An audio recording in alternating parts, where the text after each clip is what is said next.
to the cloud. Boom, here we go. Share screen. All right, here we are, workshop for those of you watching in the future on YouTube on publishing as a doctoral student. My name is Tori Tier, work for the Writing Center, been over 3 years now. I'm also a doctoral student, a PhD student in systematic theology, studying under Greg Allison. Actually, let me just go to the desktop for now.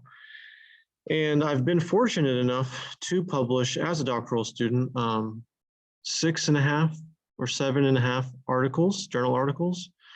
I say at 1/2 because it was kind of an experimental micro article, intentionally meant to be 800 to 1,600 words. So I count that as a 1/2. And 8 book reviews, all as a doctoral student. And so I've learned a lot along the way, mostly, if not all, through trial and error. So I'd like to share some of those tips with you, and hopefully it'll serve you well as you try to do the same. So I want to cover more or less 4 things. It's pretty flexible. These aren't really topics so much as kind of a trajectory. So the first thing is just the actual doing of trying to publish, what it actually looks like when you email a journal article, a journal editor, for either a book review or a journal article. The second thing, which kind of follows from that, is when you're actually emailing, trying to send something to a journal, what are some key things that you need to keep in mind to really pitch that project well? The third thing is 3 possible results that you'll get back. So like once you actually send it, what are the 3 things that could happen? And then the fourth thing, I want to tackle this because it was asked when I last taught on this subject, is where do I send it? How do I know where to send it? How am I supposed to know? How do I find out? So we'll talk about that. And then of course we'll have time for questions at the end if you don't ask questions along the way. So the actual doing of submitting something. So everything we're going to talk about relates to journal articles, and for THM students, for PhD students, of any class, the papers that you're writing for your seminars could very easily be turned into a journal article. Depending on the journal, well, every journal has different requirements. So some might say no more than 8,000 words. Sometimes they're vague. They don't tell you whether they mean 8,000 with or without footnotes. They might say no more than 5,000, no more than 12,000. So it just depends. But either way, in general, the papers that you're writing for your seminars could very easily be turned into a journal article. In fact, everything that I've published in journal article form was originally a paper of some sort. One was more of like a thesis that I turned into an article, but it was all related to the classroom. So this is a benefit to you. You're already in a educational setting where the work you're doing really sets you up for success to take what you're already working hard on. You're required to, based on the course requirements, to put all this work in, all this effort, research, writing, to create this final product. You also have the benefit of getting feedback from your professor, and you can use that to improve the paper.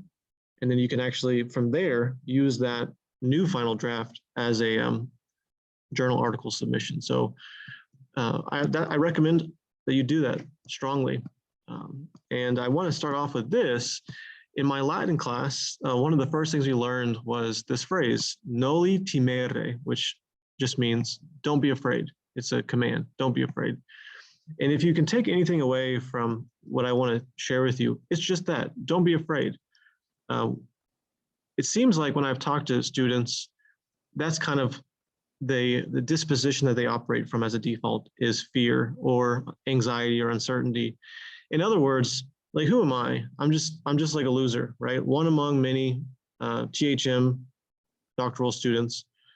Like, I don't know anything, and I feel like a fraud if I was to submit something. Now, that may or may not be true. I think it just depends on where we are in the process and our level of growth. But the fact is, for your assignments, you're putting all this effort into a product, and that product is in more or less sufficient shape to send. Now, whether that gets accepted or not is up to the editors. We'll talk about more about that in a minute with the 3 possible results, but you should still submit it because one of the possible results is you're not ready for publication. That's actually helpful to know. You can kind of gauge where you're at, what level you're at, but they also give you feedback for improvement. So let's say you don't make the cut. Well, now you know kind of your level, and you also have feedback on how to raise your level. So no matter where you are, you shouldn't be afraid to just try, because even through failure, you'll get good feedback, and then you can try and try again. And eventually, not by luck, although sometimes it can be that way, but by hard work and growth, you'll eventually get to the level where you will get a work accepted for publication. And so all the failures along the way are actually meant to serve you well. They're not meant to discourage you. So don't be discouraged on the front end from trying. And same thing with book reviews. Book reviews are easier to get published. They're also, in one sense, easier to write. They are really difficult to write, but there's less to write. You only read one book, and you only write 800 to 1,200 words, as opposed to doing a massive amount of research for a paper and writing 5,000 words or more. So don't be afraid. Don't be afraid. So when you actually submit something, you send an email. I had to find this out by emailing my old mentor. When I was looking up how to do this, it said, send a memo, send a memo.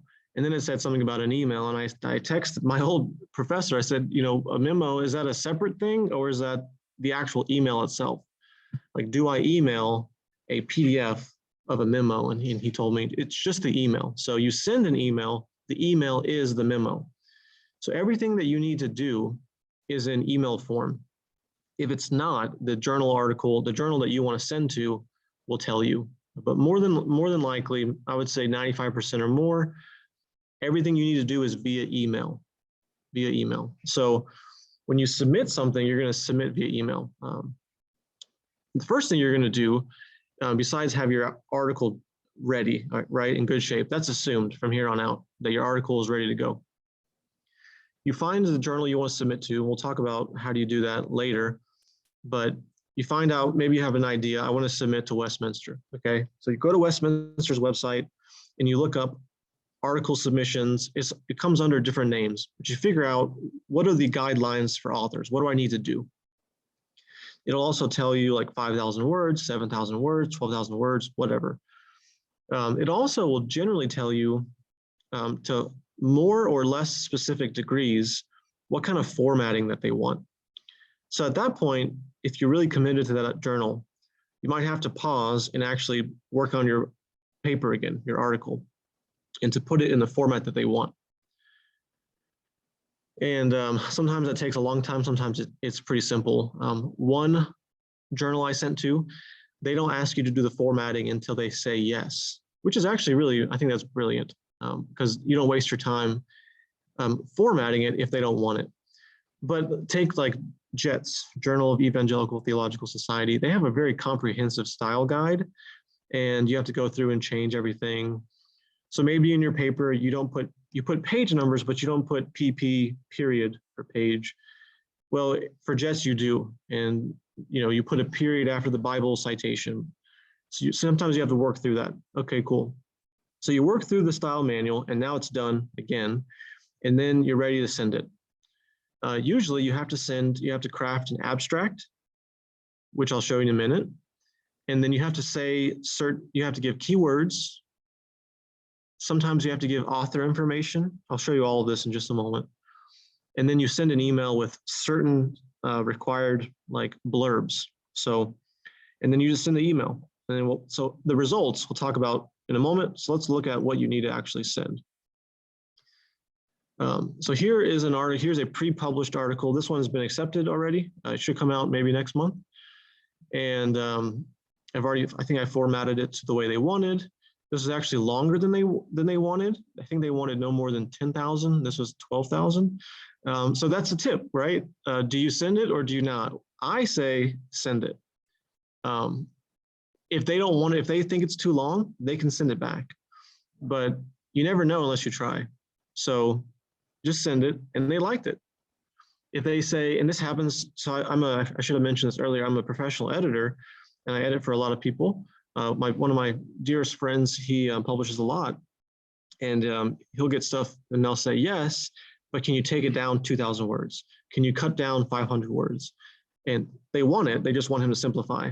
So that's what you want to do. You want to just try your best, send it out there, and then like whatever they say, you can do what they say. Now my friend he's not elitist, but he's very particular. And I think one journal wanted him to cut it in half or something. And it was like a very high level, like one of the best in the world. And he didn't want to cut it down. So he took his article elsewhere. And you have the freedom to do that. Maybe you think when you're just starting out, like you should just do what they say. That's probably wise. But as you get more and more experienced and you're very confident in the quality of your work, then you may try to negotiate. So anyway, your article, this one, they wanted everything double spaced, including the footnotes, which is kind of, go ahead, Chris. Sorry, quick question. So in this case, did they accept it as 12,000 or did they ask you to trim it? They accepted it as is. Yeah, they liked it. And I was talking to another journal. They were asking, hey, we liked your article. We'd love for you to submit another one in the future. And I said, well, I wish I would have talked to you earlier. I just sent one out, but it's also too long.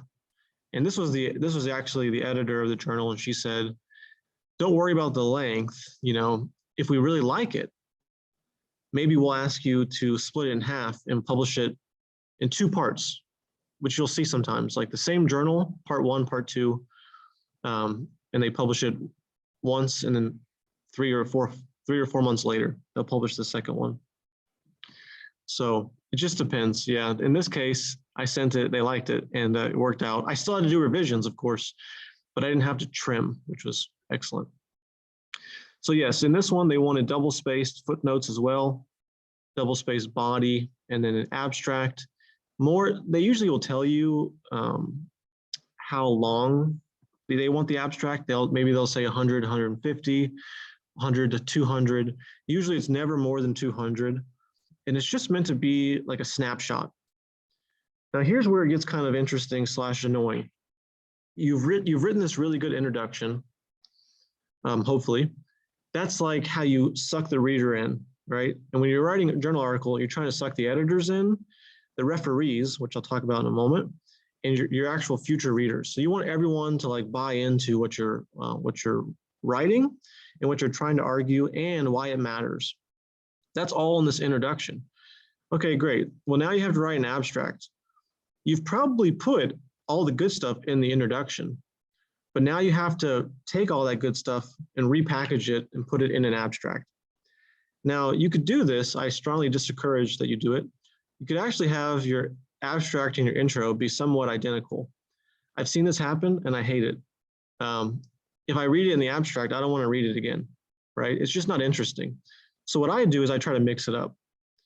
This is a very frustrating part because, like I said, you've probably put a lot of time thinking in your intro, and now you have to do it all over again. But you might be out of ideas, right? Because you put them all in the intro. So it's a little frustrating, but you have to do it. And it's going to be similar information. Here's kind of what's going on in the conversation. And here is, maybe there's a problem. Well, people offer solutions, but I'm not satisfied. Here's my potential solution. And here's how I'm going to do it, right? It's a snapshot, just like your intro, just in a much more condensed version. So abstract, and this one doesn't have keywords. Let me slide over to the Evangelical Quarterly one. So here's my abstract. They wanted keywords, and then they also tell you about headings and all that. So you just follow their instructions. It's pretty straightforward. Just do what they say. Well, I also recommend that whatever journal you're trying to go for, pull up the latest issue or the last couple and just look at what they do. If they're a little loosey-goosey on the formatting, just try to mimic the formatting of an actual published journal or published article. just to make it easier on them. Take a look at the different abstracts to see how they do it, if you've never done one before, and just to get some ideas. And that will be, more or less a good place, a good roadmap to get started for actually presenting your paper. Some articles, that's why there's no keywords in the submission. Westminster requested a separate document and they wanted bits of information. So I just, email, mailing address, phone number, all that stuff. Sometimes they'll ask you to put this in the actual email, right? So it just depends on the journal. The simple answer is just look up the website and do what they say, and then you'll be good to go. Now, the specific thing that they don't tell you is the actual quote unquote memo. This is like instructions I sent my friend who was trying to publish of if you're writing an email, how would you do it? What would it look like? So let's just talk through it. Say, good morning, good afternoon, good evening, right? Good afternoon, Dr. Merkel, Ben Merkel of Southeastern, he's the editor. So whoever's the journal editor, put their name here. And then your first, I would like to submit, well, I'll show you an example in a second. Your statement of intent, I want to submit this, right? And then what's the name of your article? Put that there. This is very, very important. That's why it's in triple asterisks. You have to say it like explicitly. I confirm that this article is not under review anywhere else. This is very important. You cannot have two journals looking at your article at the same time. It could be frustrating because what if they say no and then you try to go somewhere else maybe. That's just part of the nature of the game. If let's say Oxford says yes and then Harvard says yes, well now you have to say no to somebody, and that's extremely rude and unprofessional. That's why you have to wait, right? I submitted to Tyndale House or Tyndale Journal, Tyndale Bulletin under Cambridge. They said no. My buddy who I mentioned earlier, actually, he said, that's not the right journal for you. I don't think they understood your argument. That's more of a biblical studies journal. You need to send it to Journal of Theological Studies under Oxford. I think they'll appreciate it. So I had to wait, hear the no, and then start all over again with a different journal. And you have to say that. Only you are looking at this. No one else is looking at it. It's very important. The third one is just talk about what your journal's purpose and central argument. So I want to do this thing, and here's what I'm arguing. Really brief, right? It should be very similar to what you say in your intro and in your abstract. And then similarly, you give like a really quick outline of your sections, just like your intro, just like your abstract. And then finally, you summarize the significance. Why does this matter? How does it contribute? Again, this should appear in your intro or abstract or in your conclusion, right? You might mention the significance in your conclusion. So this is part of that frustrating bit I was talking about.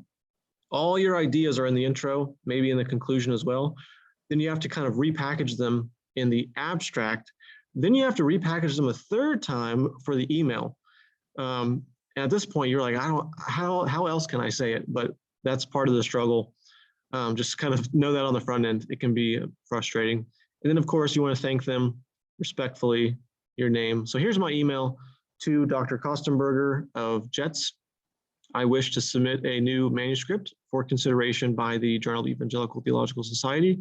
It is titled or entitled blah, blah, blah. I confirm that this work is original and has not been published elsewhere, nor is it currently under consideration for publication elsewhere. So that's the blurb. If you want to steal that, you don't have to cite me, I don't care, but that's how you have to say it.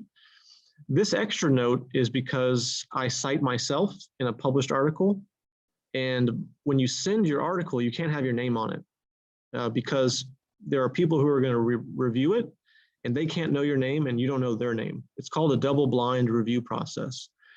Well, I cite myself, and so I have to take my name out, and instead I put article author in green. And so I just tell them that, hey, whenever you read this, this is me. If they accept your article, then of course they go back, or you go back and you change it to your name. So that's just an extra note. In this article, I apply, so here's my purpose, right? Here's what I'm doing. And let's see, ultimately I aim to show, and I kind of give like a little thesis. This is my thesis. In advancing my argument, I do, and I list it 1, 2, 3.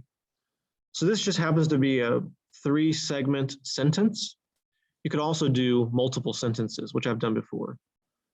First, I do this, period, and then second, third, brief outline. And then here's my significance. It is my hope that this article adds to the rich discussion on Trinitarianism vis-a-vis ecclesiology and missiology, as well as contributes to the viability of the theology of divine missions for contemporary theological discourse. Thank you for your consideration. So nothing fancy, although it sounds very formal. It's because it is, right? That's just the way it is. And that's how you submit a article for consideration by a journal. Of course, this is all written in an email, which I have saved as a template. And in that email, you would attach your Word document, almost never a PDF, because they want to look at a Word document. They'll tell you this. Word document, if they want you to have author information, you would put that in a separate Word document, or you might put it somewhere in here, like probably at the end. Here are the details requested. That's how you send it. We'll come back to this in a moment. Let's talk briefly about book reviews and how to submit those. Well, let me pull one up actually. I should have pulled it up earlier, but I forgot. So let's do my one on Scott Swain. Here we go. Book reviews are a little bit easier to do in the sense that they're shorter. They can be very frustrating because if you can imagine, even for like an assignment you've done, you read the book, you're probably taking way too many notes, which I've done every time. Even now, I say take less notes because you never use them, and I still take too many. But I've come to just accept that's part of the process. I don't even call it frustrating anymore. It's just part of it. You probably will not use 80% of what you take down as notes, and I've just come to accept it. But I think even if you do that, you're going to have a better book review because you have all the data you need. It's just about packaging, and you package it in a very simple way. It just depends on the journal, what their requirements are. You can ask on the front end if you don't know, or you can just write something. But a book review is a little bit different than a journal article. I won't do a compare and contrast. You'll just, whatever I say now, you can compare it to what I mentioned before. Let's just take Southern. At Southern, if you're a doctoral student, I think if you're a THM student too, you can go by the School of Theology office. And if you're a distance student, I think you can just email them, School of Theology. I can't remember who the main contact person is. But if you're a THM student, you should have access to the RDS's instructions for book reviews. It's part of like the PhD THM email. Anyway, in the School of Theology office, there are a bunch of books that publishers send the seminary. We can go in there, or we can email and ask. I think there's a Excel spreadsheet that tells you, here are the books, here's the category, and it's been checked out or not. So you can go through those and you can say, I want to do a book review on this book. And you put your name down, or you send an email to the School of Theology office. The editor of the book review editor is John Wilsey, Dr. Wilsey. So you could also email Wilsey, jwilsey@spts.edu, and request, hey, I'm a THM student in this field. I would like to review this book. And if you're a distance student, I think they'll mail it to you. If you're here, you just walk in and grab it. You do get to keep the book forever. It's free. Granted, you write the review. So that's all you do. You go in there, you get the book, or they mail it to you, or however it works. You write the review, you email it to Dr. Wilsey. If he has corrections or problems, or he wants you to shorten it or whatever, he'll tell you, and then that's it. Then you just wait, and you wait, and you wait, and you wait. That's really as simple as it is for Southern, since you're here. And I recommend you do that. I think 4 or 5 out of my 8 book reviews were through Southern. So it's pretty easy. It's also great if there's a really expensive book that you know you want and that is really relevant to either your interests or your research, you get a free book that could be very costly. And all you have to do is put in, I mean, it's a lot of work, but it's valuable work. It pays off in multiple ways, right? Free book, publication. You actually grow as a researcher and a writer just by doing the book review, as hard as it can be. At other schools, it just depends. I've actually done this by trial and error. I emailed my old school where I got my master's, Dallas Theological Seminary. They have a journal, Bibliotheca Sacra, which I've published in a journal article. I wrote a book review.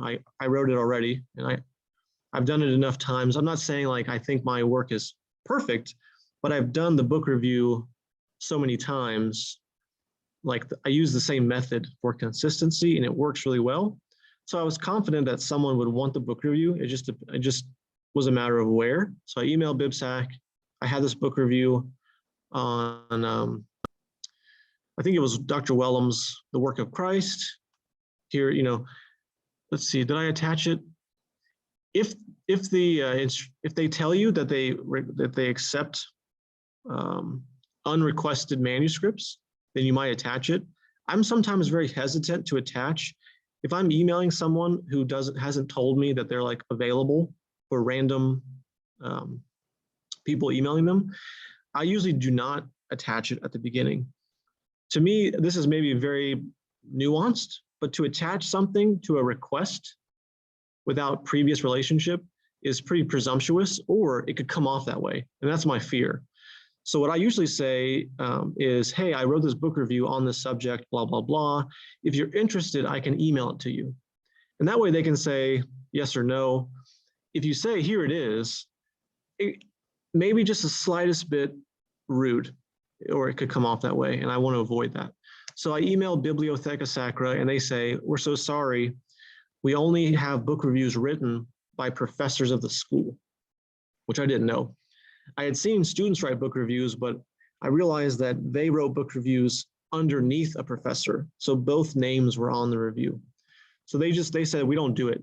We don't accept it at all, which is why I'm glad I didn't attach it, right? Because it could have come off as unprofessional. I think I sent it to Midwestern. I don't remember if they had like an open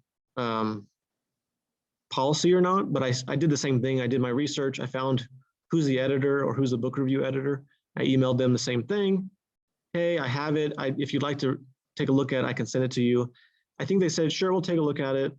If we probably wouldn't be able to publish it until next time. And so, okay, no problem.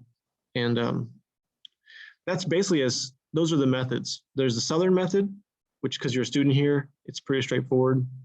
Southern also works with Presbyterian Journal, which is a journal of Covenant Theological Seminary, or just Covenant Seminary. Bob Yarborough is a book review editor, or maybe the main editor, but we have a good relationship with them, and he often sends RDS, the Research Doctoral Studies Office, a list of books that he wants reviewed, and you can reach out to him and do the same thing. Hey, I'd like to review this book, and there's some specific requirements. Really easy. I think one time I wrote a review. It was on his list, but I already had the book because I had already bought it. And I just said, hey, I already have the book. Can I do it? And they said yes. And I haven't had anyone reject my book reviews, but theoretically they could if it wasn't good enough or if something was missing. But typically, my guess is that they would give you corrections. If they thought it could work, they might say, simplify it, or it's too long, or hire an editor for the grammar. Or they'll just tell you it's not good enough, and then you just got to get better at writing book reviews. Just since we're on the subject, like I mentioned, I use the same method for book reviews. I write them all the same. For me, it gets kind of boring, but I think it's really clear for the readers. So just really quickly, I'm going to go very quickly through this. I have basically 4 sections I do: an introduction, a summary, a evaluation, and a conclusion, which actually matches the Southern book review method for classes. In this opening paragraph, I always start off with who the author is and what are their credentials. In this case, Scott Swain is not only an ordained minister, he's also a professor and president of RTS Orlando. I always with that. Then he's writing on the Trinity right now. I like to mention books that he or she has written on related subjects. So how do I know that this person should be trusted to write a book on the Trinity? Well, he's written stuff related to the Trinity. So I like to give a snapshot, and that's what I did here. This is part of a series, and so I gave a blurb about the series itself, the whole book series, and then I usually give like the book thesis. Not every book has a thesis. Some books have a purpose, but I would mention that here. And then in my summary, I go chapter by chapter, sometimes multiple chapters if they're related, section by section, if you will. Summarizing, if the book has a thesis, how does the author advance his thesis in each chapter? Or to say it the opposite way, how does each chapter contribute to the book thesis? So a little formulaic, but I try to be as precise as possible. Then I evaluate. I always start off with positive evaluation. I never start off with negative. In fact, as a Writing Center coach, if I review your book review and you start off with negative, I will strongly recommend that you don't. It's just a nuance. I think it sounds better if you start with the good, then you go to the weaknesses. So I do strengths, weaknesses, and then I do, so I only have quibbles. These are my weaknesses. And then I do like a overall. So having told you the strengths and weaknesses, overall, the book is a failure. Overall, the book is a success. That's my summary, like sentence. Let's see, probably right here to, where's the period at? Right here. Very simple. This is what I like to do. Whatever the book is, I like to see, is this book an alternative to another book? Is it an update to another book? So maybe, my professors did this when I was leaving my old seminary. They had this one book they used as their intro book for a course, and they were writing one to replace it. It was a 20-year-old book. And I mentioned that, hey, this book is kind of an update to this other one, or it replaces this one. In this case, the Trinity could be a nice, what did I say, a worthy, up-to-date alternative to these other two books. And sometimes I quote the author, like, what is the author's purpose? Do they tell you who it's designed for? Well, Scott Swain does. This work is designed to serve beginning students. And I often mention, Swain is a Presbyterian. Does that mean his book is only for Presbyterians? I like to mention that, he's Reformed, but this is pretty broad. Or maybe someone is a Pentecostal, writing as a Pentecostal, but really anyone can enjoy it, or evangelicals will appreciate it, but will probably disagree with a lot of, I like to mention those kind of nuances. That's my standard for a book review. You send it, and then you see what they say. I've only had one time where the editor said to shorten it, and this is a hint or a trick. That was the only time I ever mentioned the length.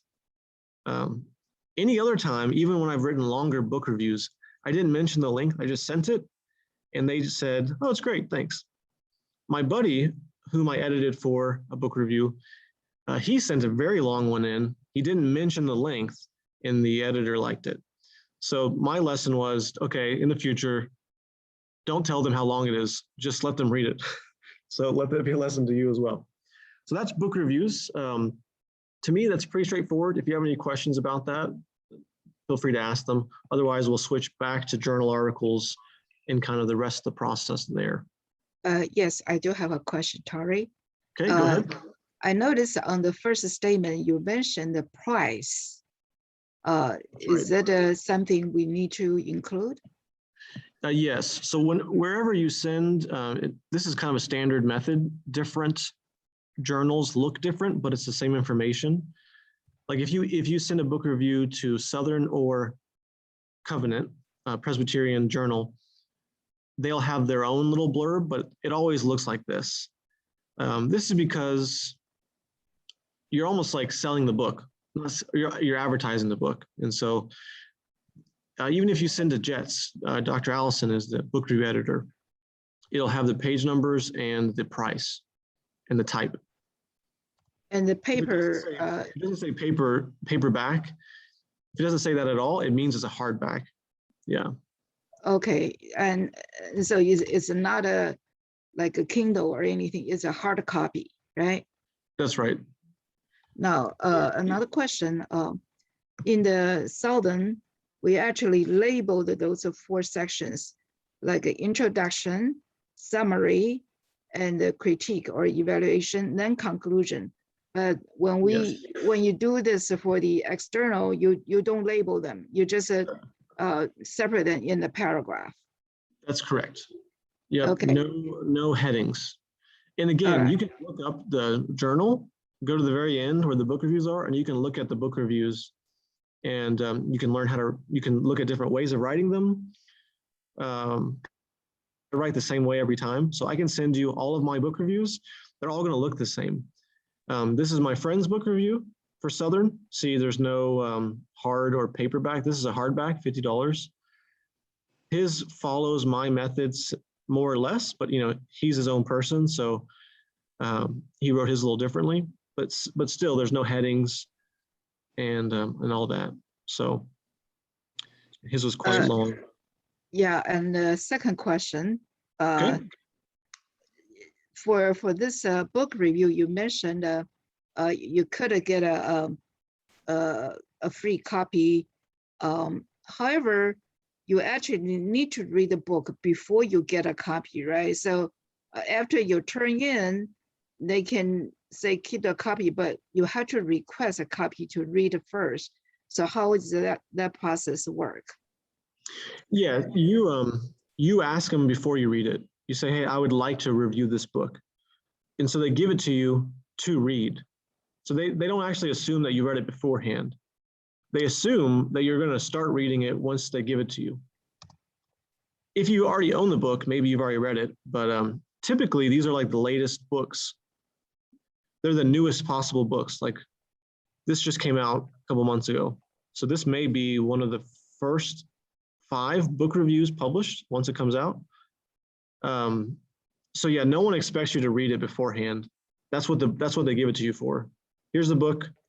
Now you can read it, which in this case, my buddy specifically got this book. Well, this is part of his research, but he also didn't want to pay $50. so he got the book.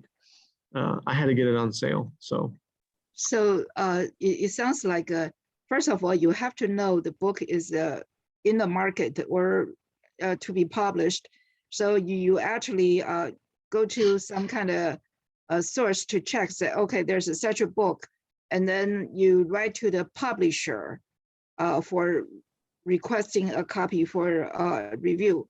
Is that the process, how that works? Well, how do you know the book exists first? Yeah, so as I mentioned at the beginning, with Southern and with Presbyterian, let me mention the school names. With Southern and with Covenant, they have lists that you can go to, Okay. and they update those lists.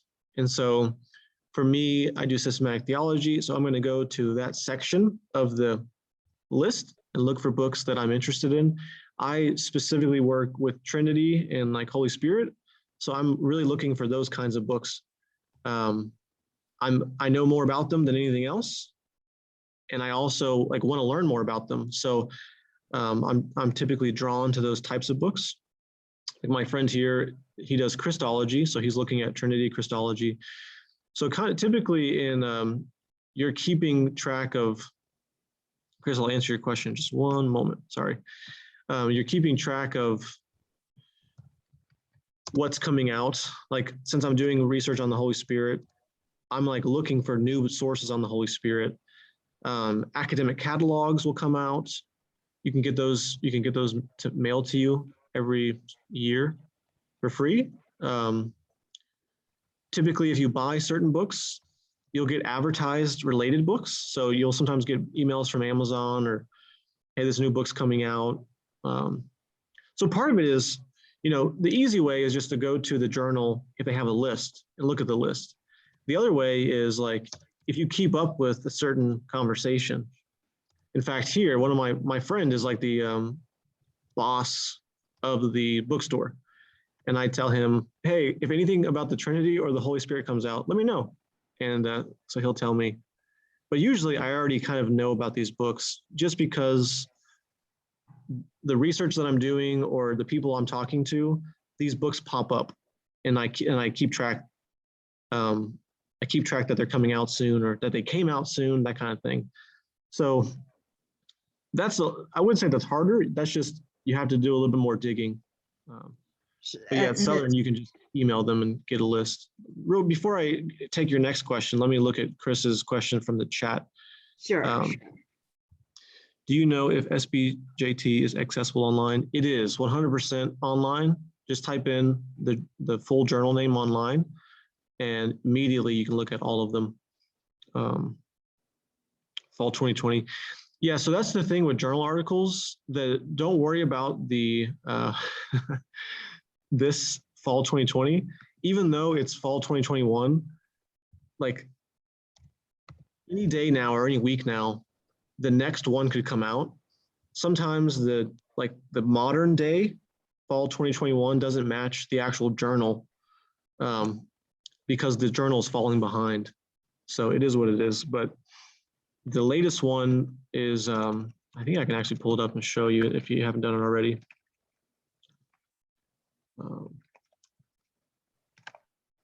It's misspelled, but okay. Yeah. So here's the archives. SBJT will list them all for you. Yeah, so this is the latest one. This one came out a couple of months ago.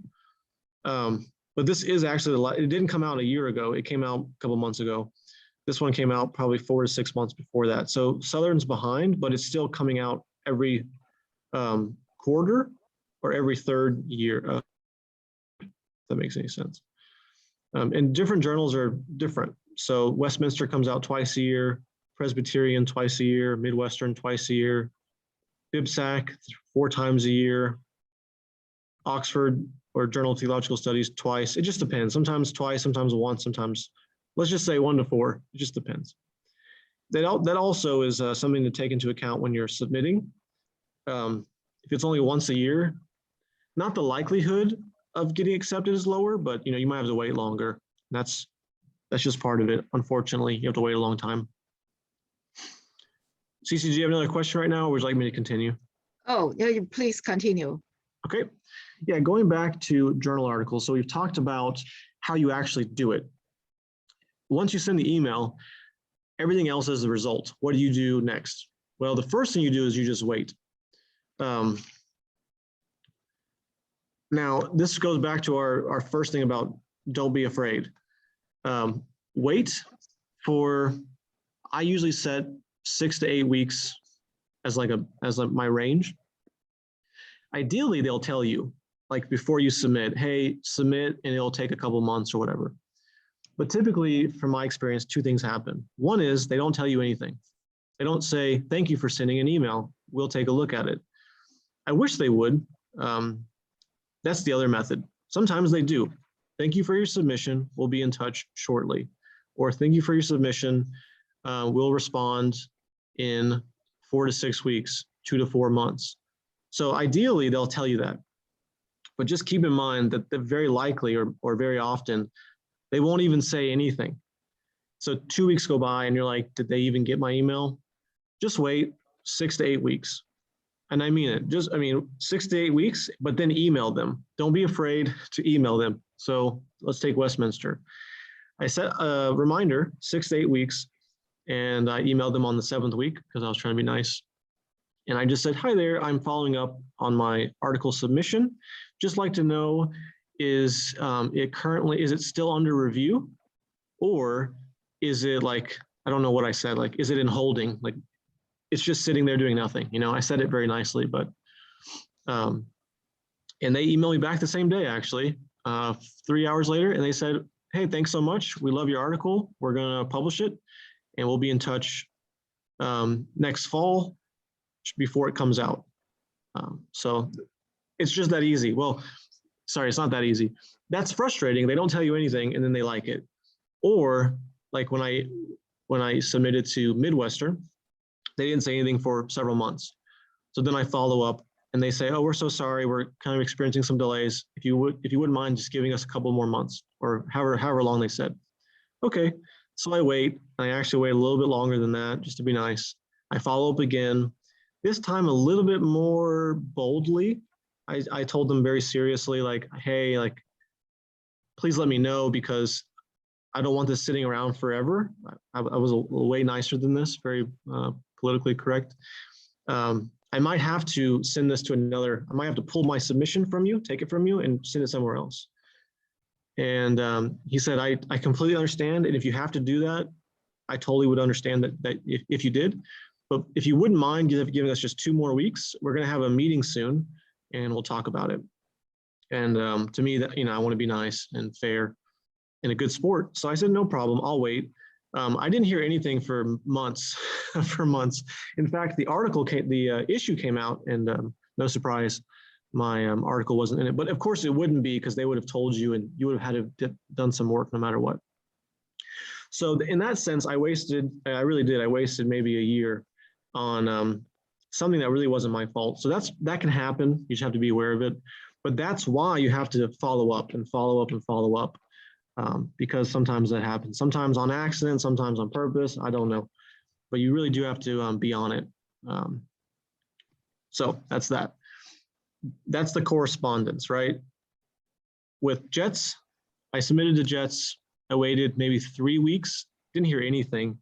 I emailed, I texted Dr. Allison, hey, because he works with the journal, and I said, hey, I haven't heard anything, like, are they even looking at it, And he said, I'm actually talking with Kostenberger right now about it. So I think they're going to contact you soon. So you just never know. That's why you have to be on it, and just don't be afraid to email. And as long as you're polite, there's nothing rude about it. You're a professional. That's why you're doing it. And even though you might not feel like it, because I'm a lowly THM student, I'm a lowly PhD student, like, you actually are a professional. And you need to be taken seriously. So just be straightforward and follow up regularly. Now, the 3 results that are going to happen. One is, and I've told you a couple of them. We love your article, we'll take it. Even if they love it, even if they accept it for publication, to use the official language, you're going to get an author proof before it comes out. So if it comes out next month, maybe 1 to 4 months earlier than that, they'll send you a proof, which is generally like your article, it has been typeset. It looks like what will come out. And they'll usually ask you some questions like, hey, this is unclear. Can you, in fact, let me show you. No, actually, I don't have it up right now. I'll show you a different example. They'll ask you clarifying questions, or we did this. Can you just make sure that that's correct? Or you cite this pre-published book. Has that book come out yet? If it has, can you update the page numbers? So this is like their revisions, little tweaks, and then tweaks that they're asking you. And then it's also, when you respond to them, you are supposed to go through your article and edit it meticulously. Now, you can't make major changes, but you have to double check, see if there's anything wrong. And usually it's like, oh, don't put this, take away the comma, add the comma, or I misspelled a word here. So that's like your last chance to make minor corrections. And I actually really enjoy that process, because I haven't read the article in like maybe a year, and it's about to come out, right? So you want it to be in the absolute best quality. So once you're done with that, you send it back to them, and then you just wait, and it comes out, and now you have a published article. So that's let's say the best case scenario. You're going to do the author proof no matter what. The second way is what's called revise and resubmit. They'll come back and they'll say the referees or the reviewers, or the different words they use, the people who reviewed your article, they like it, but they noted some problems with it. And they'll usually give you like a list. They'll kind of like a list of demands, if you will. Like, this is what needs to happen to make your article in the right shape to publish. That's actually good news. Obviously, we would like it to be like the easiest, right? Just take it.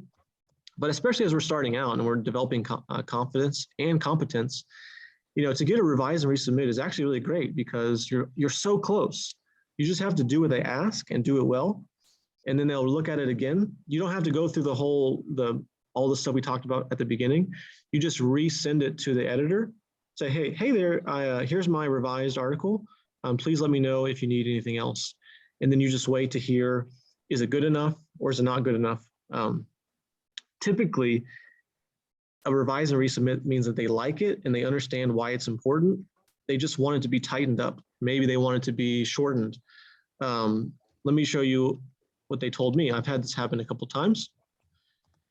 With Evangelical Quarterly, let's see, where's the, Southeastern Theological Review. My article has come out now, but before it did, they, 2 reviewers gave me a list of comments. And when I first read them, I was discouraged, but then I went through them and I realized that they really liked the article. They just wanted me to fix some things. So I can't remember why it's color coded. I know why I did it, but I don't remember what the colors mean. But I worked through every comment, right? The thesis that I mentioned should be mentioned in this footnote. Okay, that's easy. Some things are easier, some things are harder. I worked through each one, tightening on my paper. So clean up the grammar. For example, this word is unclear, this word's too colloquial. Work through every single one of them, making it better, better, better. And this was kind of my personal notes to myself to create a better version of the article, and then you resubmit it. And then, if you do your job well, it's very likely that they'll take it. So that's option number 2. The third one is, of course, is that they reject it. Now, they'll just say, it's not up to quality, we don't want it. And there's not like a possibility of a resubmission. If there was, they would tell you. It's just not good enough. That could be discouraging, but almost always they'll give you feedback.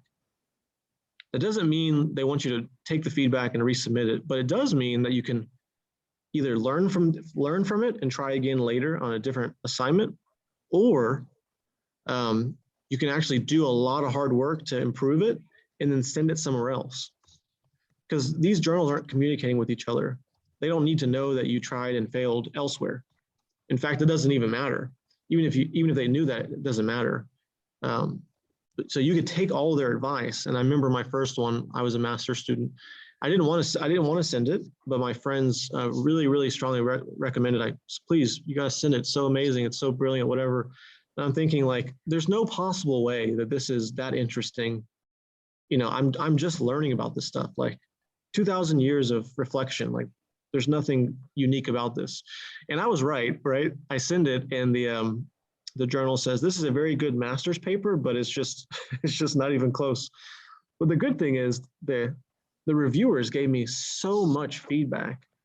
For me, that's very helpful. I mean, think about some of your assignments, you get a 90, you get a 95, you get 100, but you don't always get really good feedback on why is it a 90, why is it a 95, why is it 100, why is it a 98? Like, why is it, what would it need to be 100, that kind of thing. Journals will often give you a ton of feedback. So not only do you know where you're at, what level you're at, you also know how much work you need to do and what kind of work to get better. So there's really no losing, even if you don't get your first or second or third article submitted, because you have growth opportunities. And that's how I like to look at them. So those are the 3 results. We love it, we'll take it, revise and resubmit. Those take so much work, but I found it to be so meaningful because, it's your opportunity to really make it, you're so close to getting it there. It just takes hard work, but like once you do the hard work, it's almost more satisfying than we love it on the first step. We love it because you've put even more work into it. And so now that it's published, you really know that you've given it your absolute all. And then of course the third one, which is no thanks, but here's some feedback for later. So those are the 3 results. It's 2:05. I want to wrap up soon. I know we started about 10 minutes late, but let me say this, if you have any questions after. Where do you send it to? How do you know what journal to send to? Part of this is just not trial and error, but research. So what field are you in? Are you doing theological studies? Are you doing biblical studies? Are you doing Old Testament, New Testament? Are you doing counseling? Are you doing education? There's like dedicated journals to those things. Well, how do you know what journals are in your field? Well, part of that is actually your responsibility, but not like you have to go do all this research. You're already doing the research. If you're writing something in theology, for example, you're probably citing a bunch of journal articles. Well, what journals are you citing? And so you probably already have a list of things that you've seen. And then go to those journals like Scottish Journal of Theology and look at what they're like, what are they known for, or what do they publish often? Is it like systematic theology, or is it history? Is it both? Is it like broadly evangelical? Is it ecumenical? Is it Pentecostal? Is it Roman Catholic? I mean, you can submit to a Roman Catholic journal if your topic has to do with Roman Catholic doctrine. It's like, what's the right fit? So that's one thing, is just kind of being familiar and developing a greater familiarity. The other thing is like different tiers. I don't know if they tell you this, but like a school's journal is, depending on what school, is kind of like 3rd tier or 2nd tier, which is like a little bit lower. JETS, Journal of Evangelical Theology, is typically considered like top tier evangelical journal for biblical studies and sometimes theology. How do you know what tiers they are? Well, it's hard to say. You just kind of get a sense. That's not very helpful. There is actually a website that I don't remember off the top of my head. It's like Kairos. It's a blog basically, and this professor has cataloged all these different journals, and he's put them into tiers. And then the people in the comments will say, well, what about this journal? What about this journal? Or they'll correct him, or they'll add new stuff. And it's very helpful, actually. You can look at it and see, maybe if you don't really have familiarity, what's out there. I wish I could find it. Maybe I could, if I typed it in, I might get something. Let's see. We'll see if we get lucky here, because I know I'm typing it wrong.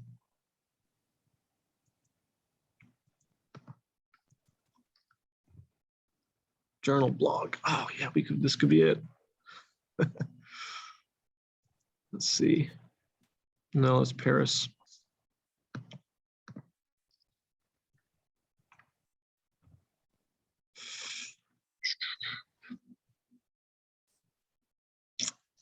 Nope. Once again, I can't find it. Anyway, there is one. It's orange. If you find it, it's very, very orange. Super helpful. But anyway, so that's, how do you find them? How do you know about them? Part of it is just your own learning journey, becoming familiar. Then you have to figure out, is this, in your own estimation, is this good enough for the best one out there?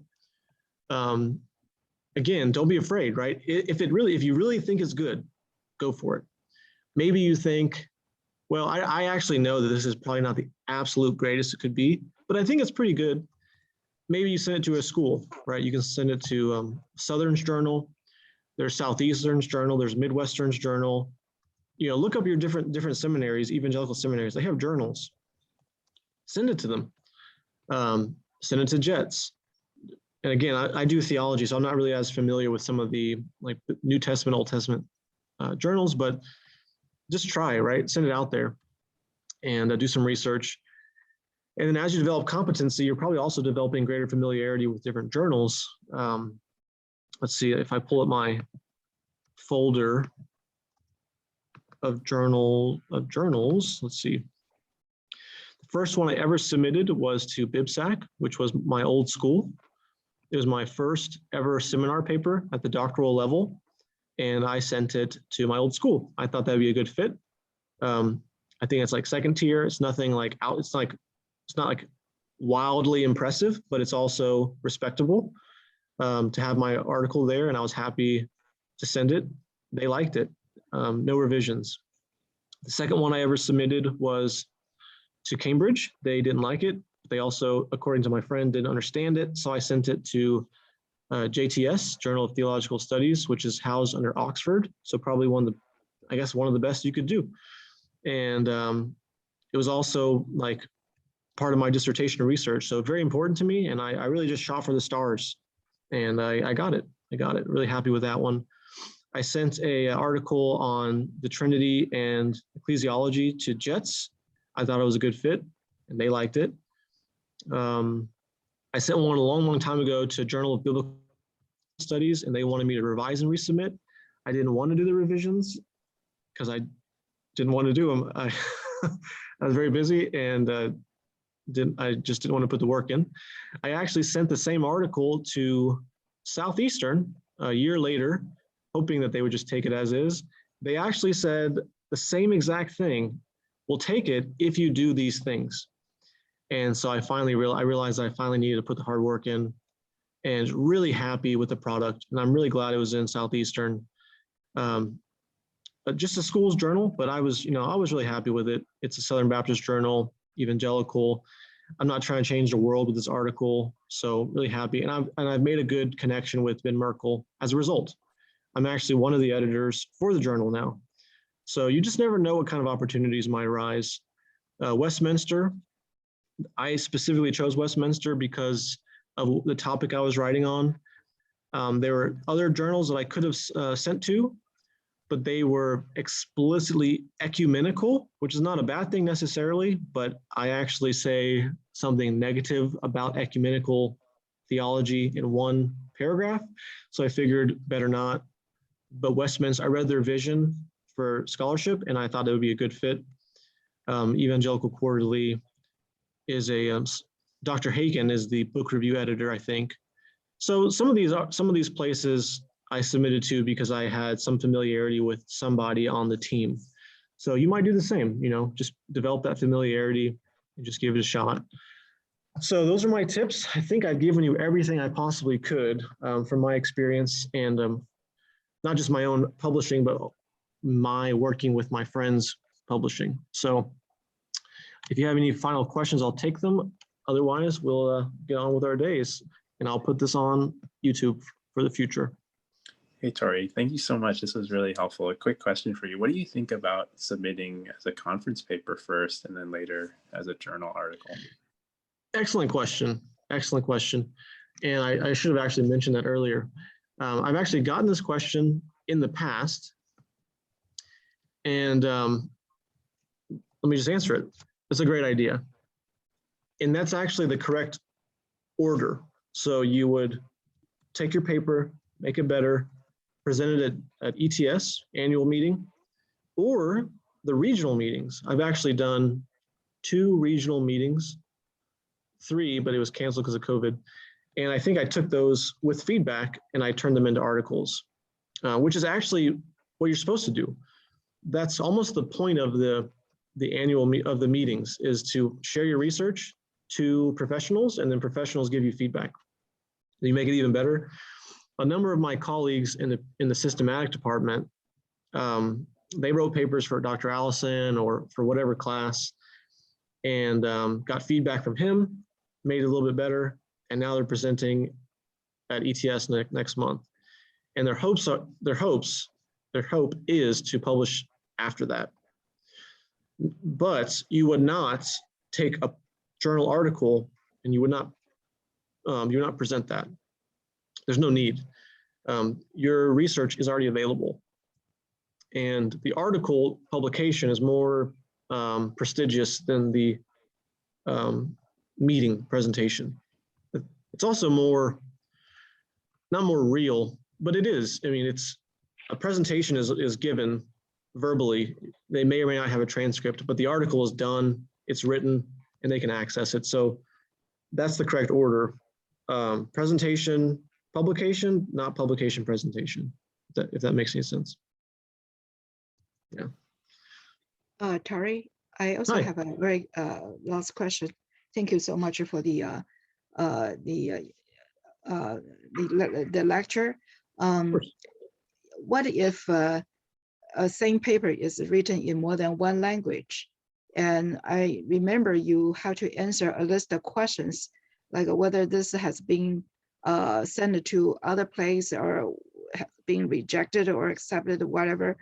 So if it's in different language, you have to specify that, right? Are you saying like if it's been published, let's say in Mandarin, and you're trying to republish Right. it in English? Right.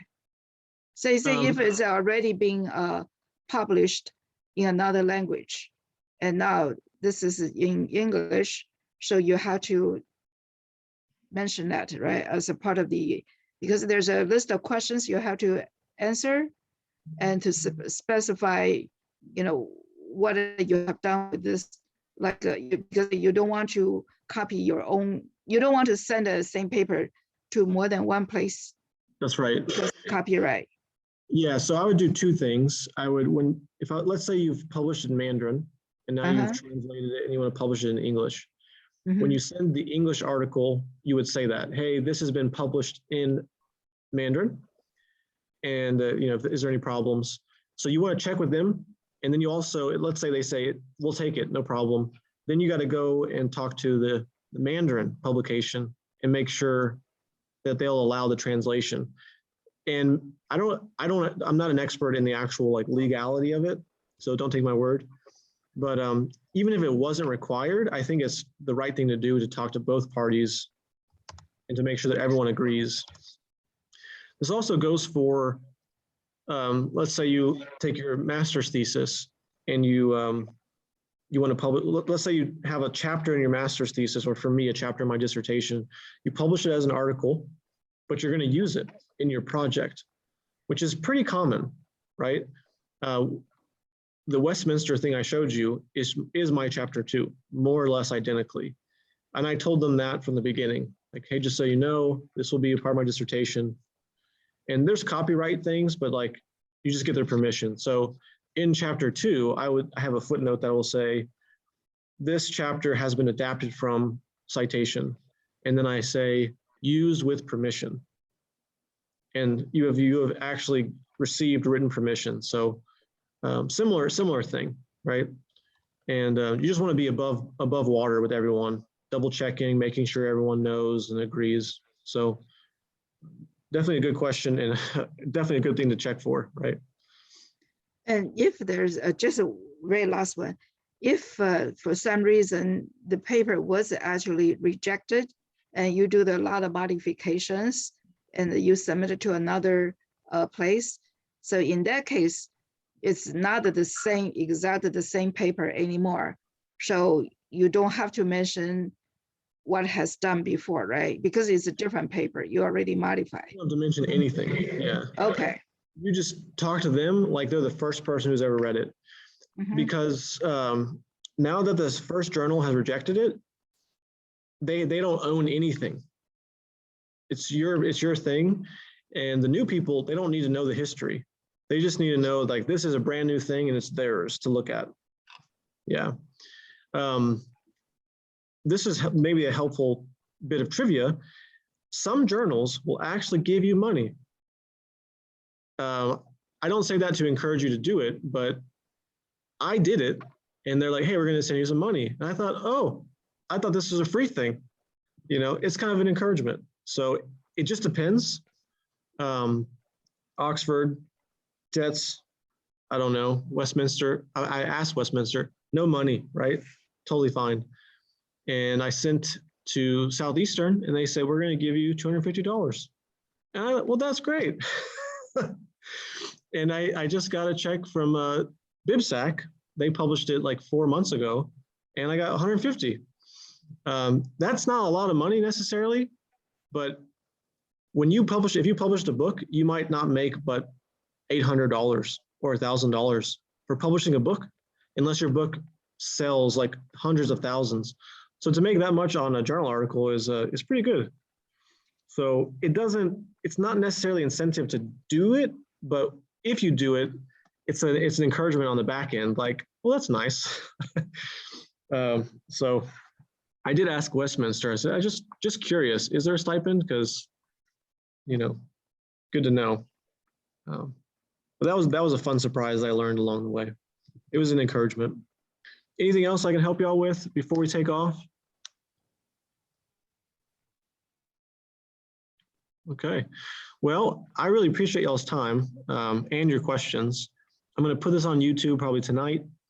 But if you have questions, feel free to email me. You can email, well, if you email the Writing Center at sbts.edu, and you can put my name on it, I'll get the email, or they'll forward it to me. Any follow-up questions? If you try to do something in the future, maybe you try to do a book review and you want advice, or you couldn't remember exactly what I said, so you want to ask a clarifying question, or if you want to submit an article and you want me to take a look at something, you know, if you want to experiment, I'd be happy to take help, you know, to give you some tips or helps. Or is this appropriate? Is it inappropriate? Anything like that, I'd be happy to do it. So just feel free to reach out. Otherwise, y'all have a good rest of the day. Thank you again. And we'll see you next time. Thank you so much. Thank you. Thanks so much, Tori. This was great. You're welcome. Take care. Yeah. Bye-bye. Okay. Bye-bye.